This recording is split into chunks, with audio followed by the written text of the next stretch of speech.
ಶಾಲೆಯಲ್ಲಿ ಮಕ್ಕಳಿಗೆ ಬಿಸಿಯೂಟ ತಯಾರಿಸುವಾಗ ಕುಕ್ಕರ್ ಸ್ಫೋಟಗೊಂಡು ಅಡುಗೆ ಸಹಾಯಕಿಗೆ ಗಂಭೀರ ಗಾಯ, ಉಮಾದೇವಿಗೆ ಗಂಭೀರ ಗಾಯ, ಜಯಮ್ಮಗೆ ಸಣ್ಣ ಪುಟ್ಟ ಗಾಯ. ಮಧುಗಿರಿ ತಾಲೂಕಿನ ಪುರವಾರ ಸರ್ಕಾರಿ ಪ್ರೌಢಶಾಲೆಯಲ್ಲಿ ಘಟನೆ. ಗಂಭೀರ ಗಾಯಗೊಂಡ ಅಡುಗೆ ಸಹಾಯಕಿಗೆ ಮಧುಗಿರಿ ಖಾಸಗಿ ಆಸ್ಪತ್ರೆಯಲ್ಲಿ ಚಿಕಿತ್ಸೆ. ಗುಣಮಟ್ಟದ ಕುಕ್ಕರ್ ಕೊಡೋದೇ ಇರೋದು ಘಟನೆಗೆ ಕಾರಣ ಎಂದು ಆರೋಪ. ಮಧ್ಯಾಹ್ನ ಬಿಸಿಯೂಟ ತಯಾರಿಸುವಾಗ ಘಟನೆ. ಮಧುಗಿರಿ ತಾಲೂಕಿನ ಕೊಡಗೇನಹಳ್ಳಿ ಪೊಲೀಸ್ ಠಾಣಾ ವ್ಯಾಪ್ತಿಯಲ್ಲಿ ಘಟನೆ. ನನ್ನ ಹೆಸರು ವೇಣುಗೋಪಾಲ್ ಅಂತ ಹೇಳ್ಬಿಟ್ಟು ನಮ್ಮದು ಪುರವಾರ ಸರ್ಕಾರಿ ಪ್ರೌಢಶಾಲೆ ಪುರವಾರ ಮಧುಗಿರಿ ತಾಲೂಕು ತುಮಕೂರು ಜಿಲ್ಲೆ. ಇಲ್ಲಿ ನಮ್ಮ ಉಮಾದೇವಿ ಅನ್ನೋರು ಅಡುಗೆ ಸಹಾಯಕರಾಗಿ ಕೆಲಸ ಮಾಡ್ತಾಯಿದ್ದಾರೆ. ಇವತ್ತು ಮಧ್ಯಾಹ್ನ ಸುಮಾರು ಒಂದು 2 ಗಂಟೆ ಸಮಯದಲ್ಲಿ ಕುಕ್ಕರು ಬ್ಲಾಸ್ಟ್ ಆಗಿಬಿಟ್ಟು ದೇಹದ ಸಂಪೂರ್ಣ 30 ಭಾಗ ಸುಟ್ಟೋಗ್ಬಿಟ್ಟಿದೆ.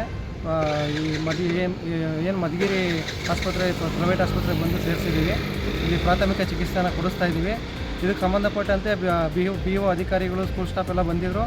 ಆದರೆ ಇದಕ್ಕೆ ನನಗೆ ಮೇಯ್ನು ಇದೇನೆಂದರೆ ಈ ಯಾವುದೇ ರೀತಿಯ ರಕ್ಷಣಾ ಸಾಮಗ್ರಿಗಳು ಏನೂ ಇಲ್ಲ ಸ್ಕೂಲಲ್ಲಿ. ಏನೇ ಒಂದು ಸಮಸ್ಯೆ ಆದರೂ ಯಾವುದೇ ರೀತಿಯ ರಕ್ಷಣಾ ಸಾಮಗ್ರಿಗಳಿಲ್ಲ. ಆಮೇಲೆ ಸೂಕ್ತ ಪರಿಕರಗಳು ಏನೂ ಇಲ್ಲ. ಈಗ ನಮ್ಮ ತಾಯಿಗೆ 30ರಷ್ಟು ಭಾಗ ಸುಟ್ಟೋಗ್ಬಿಟ್ಟಿದೆ. ಇದಕ್ಕೆ ಏನು ಪರಿಹಾರ, ಇದಕ್ಕೆ ಸಂಬಂಧಪಟ್ಟ ಇಲಾಖೆ ಅಧಿಕಾರಿಗಳು ಇದನ್ನು ಏನು ಮಾಡ್ತಾರೆ ಅನ್ನೋದನ್ನು ನಾನು ನೋಡಬೇಕು.